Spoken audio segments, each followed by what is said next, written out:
le temps pour moi d'accueillir notre troisième invitée, Juliette Craplet, s'il vous plaît. Bonjour. Bonsoir. Merci d'être avec nous. Avec plaisir. Vous êtes la fondatrice et directrice de la Petite Université. Alors, c'est une association basée à Chamonix, si je ne dis pas de bêtises. Tout à fait. Expliquez-nous un petit peu le concept.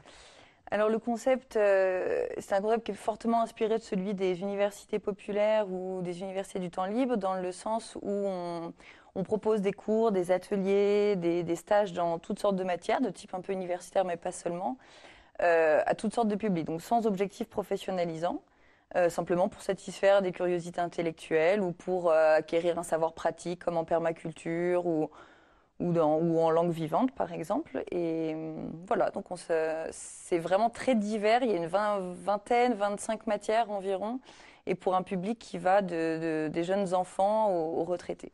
Finalement, voilà, c'est pour permettre à tous, quelle que soit la tranche d'âge, quel que soit le milieu, de pouvoir en savoir plus. Je regardais des sciences humaines en passant par les matières scientifiques, les cours de langue, les arts, le savoir-faire, un programme spécial pour les jeunes. Il y en a vraiment pour tous les goûts. L'idée, elle vous est venue d'où ? Alors l'idée était vraiment est partie d'un constat, c'est que dans la vallée de Chamonix, il y a beaucoup de gens très divers, de curiosités très différentes, Très joliment dit. et que il y avait vraiment un public pour une offre culturelle assez renouvelée et qui s'ouvre aussi sur d'autres choses que tout ce qui était lié à la montagne. Et c'est vrai que, alors évidemment, on fait une déclinaison un peu locale, et c'est-à-dire qu'on propose des matières scientifiques qui sont en lien avec la montagne, justement, comme la glaciologie, la météorologie, l'étude des écosystèmes d'altitude, etc. Mais il y a aussi toutes sortes de matières qui sont censées ouvrir sur le monde en général. Donc voilà, les sciences politiques, l'analyse transgénérationnelle, les langues vivantes, la permaculture, la photographie.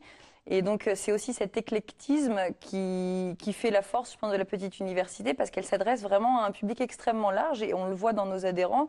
On a toutes sortes de gens, et c'est ça qui est aussi vraiment intéressant, parce que l'idée, c'est de créer du lien social, c'est qu'il y ait de l'échange, du partage, et ça fonctionne très bien dans ce sens, parce que les gens se retrouvent d'univers différents et partagent autour de thématiques très variées qui sont différentes de ceux à quoi on est habitué peut-être dans une vallée de montagne. Et pour cela, vous leur mettez un petit peu à vos adhérents un programme presque à la carte, puisqu'on peut trouver des cours hebdomadaires, mensuels, trimestriels, le soir, Oui. le week-end, etc. En fait, c'est super open. Alors c'est quand même adapté aux actifs.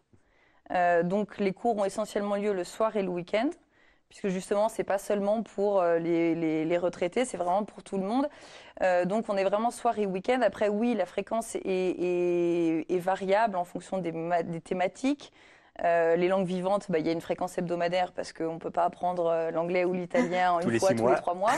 Donc ça c'est hebdomadaire, et puis aussi parfois en fonction de la disponibilité des enseignants. Mais par exemple en glaciologie, là je vois la sortie, c'est des modules de cours qui sont couplés avec des sorties. Donc ça s'étale aussi sur l'année en fonction des saisons, et voilà. Puis après il y a des cours mensuels comme la sociologie. Oui, il y a toutes sortes de choses, effectivement. Mais il faut s'inscrire ensuite par matière. Alors, il faut s'inscrire. Est-ce qu'il y a des matières qui ont vraiment le vent en poupe, qui sont vraiment plus demandées que d'autres ? Oui, tout à fait. Alors, il y a la science politique qui marche très bien. Donc, sur la frontière et sur le dessous des conflits armés du XXIe siècle. Okay. Donc ça, c'est notre grand succès. Effectivement, les cours sont de très grande qualité, assurés par Timothée Motin. On a également la météorologie et la glaciologie qui marchent bien, et l'analyse transgénérationnelle qui est aussi un beau succès. Alors c'est assez particulier. Qui aurait pu l'imaginer en amont ? Voilà, mais ça marche très très bien, ouais. Voilà. Donc ça, et bon, et là, les cours sont en train de commencer. Il y en a qui ont débuté en septembre, d'autres qui commencent en novembre, comme l'histoire de l'art, etc. Et des stages également.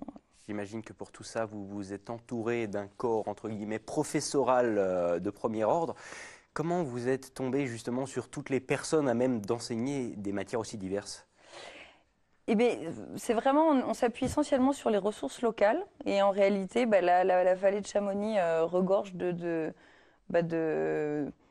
sinon de grands intellectuels, en tout cas de personnes très compétentes dans leur domaine. Alors, il y en a qu'on est évidemment allé chercher, d'autres qui sont venus proposer d'eux-mêmes d'enseigner une matière dans laquelle ils étaient bons.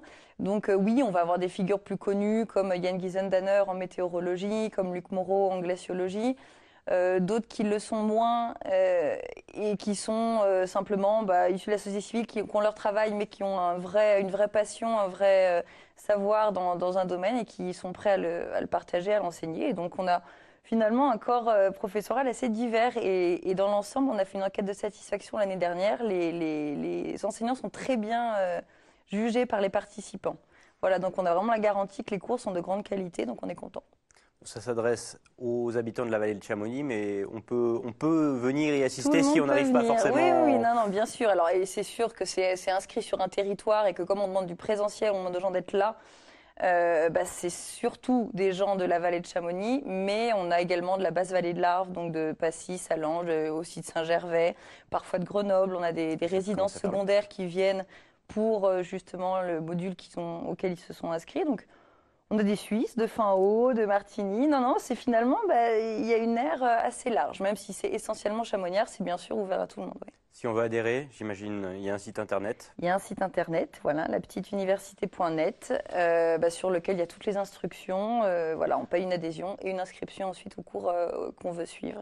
On a une permanence au Club Alpin Français, 2 fois par semaine, mais tout est sur le site, oui. Eh bien, on ne peut que vous inciter à justement aller voir ce fameux site internet. La petite université, c'est du côté de Chamonix, mais vous l'avez compris, c'est ouvert à tous les curieux de culture, au sens large du terme. Juliette, merci beaucoup d'avoir été avec nous. Bonne continuation, je vous laisse repartir. Juste le temps pour moi.